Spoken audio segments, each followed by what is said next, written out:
Within every cell in the human body, we have DNA, which is the genetic instruction manual for how a person looks and how our body works. We receive these instructions from our biological parents in the form of structures called chromosomes. Each cell in our body contains 46 chromosomes, 23 from each of our parents. These chromosomes are made up of pairs, which we number 1 to 22, and a last pair, which is our sex chromosomes, X and an X in females, and an X and a Y in males. Each of these chromosomes contain lots of different genes. These are the individual instructions for each process or feature in our body. There are thought to be more than 20,000 genes in our 46 chromosomes.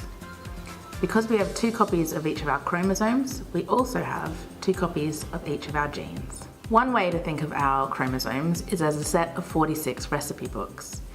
We inherit a set of 23 recipe books from each of our biological parents.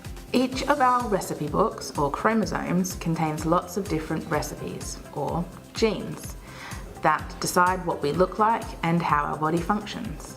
Every person is different to the next because each person has a unique set of genes, or a unique set of recipes. We call this genetic variation. For example, some people have blue eyes, whilst others might have green eyes or brown eyes. The same could be said for hair colour, how tall someone is, or even how fast someone runs. Our genes decide many of these features and abilities. Sometimes, however, changes in our genes can cause problems for how our body functions. This is what we call a genetic condition.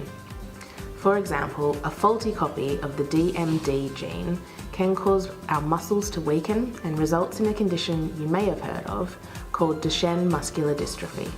Often, these changes in our genes are inherited from one or both of our parents, but sometimes they can happen spontaneously when a new person is created. These changes are called sporadic or de novo.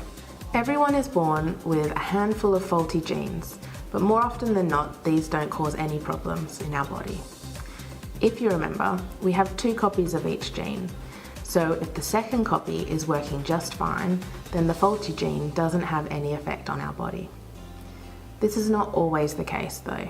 You will find additional video links on this website explaining some of the ways that gene faults can be inherited from your parents and/or passed on to your children.